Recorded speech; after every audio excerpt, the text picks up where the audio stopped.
सुनो, जो माता पिता का भक्त है उसकी मृत्यु को भगवान भी नहीं बिगाड़ सकते। वर्णन है भैया, मेघनाद में कितनी भी कमी रही हो, पितृभक्त था मेघनाद। राम जी का गुण उससे मिलता है।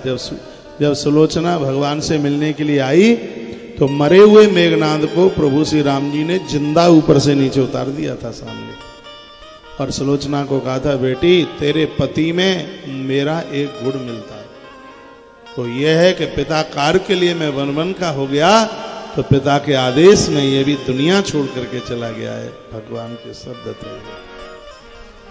तो माता पिता तो धरती के बहुत बड़े देवता हैं।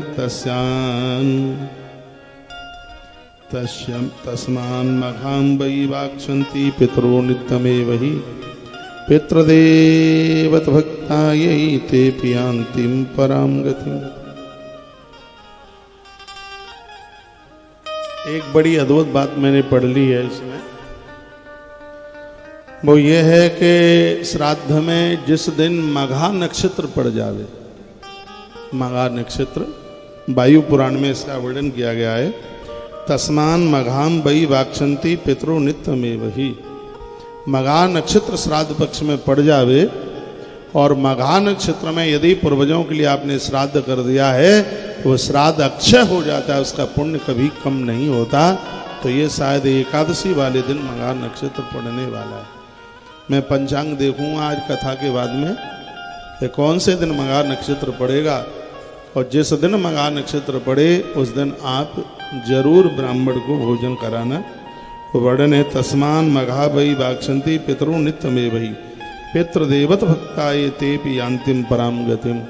जो मघा नक्षत्र में अपने पूर्वजों के लिए श्राद्ध करते हैं, ब्राह्मण को भोजन कराते या अंतिम परमाम गतिम, मृत्यु काल में उस व्यक्ति की गति को कोई, उसके कल्याण को कोई रोक नहीं सकता।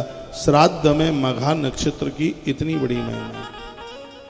जैसे श्रवण नक्षत्र की महिमा रक्षाबंधन के त्योहार पर है, जन्माष्टमी पर रोहिणी नक्षत्र की महिमा है, रामनवमी पर पुनर्वसु नक्षत्र की महिमा है, उसी प्रकार से श्राद्ध काल में मघा नक्षत्र की बहुत बड़ी महिमा है। ऐसा इस ग्रंथ में लिखा जा रहा है। मघा नक्षत्र है, चाहे एकादशी को होगा चाहे एकादशी में आगे पीछे होगा, लेकिन मघा नक्षत्र है जरूर। किस दिन है ये मैं शाम को पंचांग देख कर और कल मैं यहाँ से उस तिथि का अनाउंस कर दूंगा। उस दिन ब्राह्मणों का दर्शन, उन्हें भोजन कराना, उन्हें वंदन प्रणाम करना, अग्नि दर्शन, अग्नि में 5-7 आहुतियाँ पितरों के नाम की, पूर्वजों के नाम की डाली जावे तो आनंद हो जाएगा। पितृदेवा मघा यस्या तस्मास्त अक्षयम स्मृतम। ग्रंथ कहता है कि उस दिन का श्राद्ध अक्षय हो जाता है। मघा नक्षत्र में पड़ा हुआ श्राद्ध अपने आप में बहुत ज़्यादा प्रभावशाली है। उसी के लिए वर्णन किया गया है। पितृगण बहुत ज़्यादा तृप्त हो जाते हैं। पितरों तथा देवताओं के प्रति भक्ति रखने वाले व्यक्ति भैया श्राद्ध करने से परम गति को प्राप्त हो जाते हैं। उन्हें उनके जीवन काल में किसी भी प्रकार का कष्ट नहीं होता। यह इतनी बड़ी महिमा भैया श्राद्ध की बताई। सर्वान काम आपनोति स्वर्गे मानंतम स्मृति। सुन लो, जितने भी वृद्ध लोग बैठे हैं, श्री गया जी आए हैं, कहा जा रहा है सर्वान कामान आपनोति। दुनिया के काम निपटा कर पूरा करके अपने वानप्रस्थ जीवन में तीर्थ यात्रा के लिए आप निकले हैं। यदि आप श्री गया पहुँचे तो स्वर्ग मानंतम स्मृति। स्वयं भगवान कहते हैं कि उस व्यक्ति का, स्त्री पुरुष का स्वर्ग में ज़्यादा बिल्कुल पक्का हो गया है। उनकी स्वर्ग की यात्रा को कोई रोक नहीं सकता।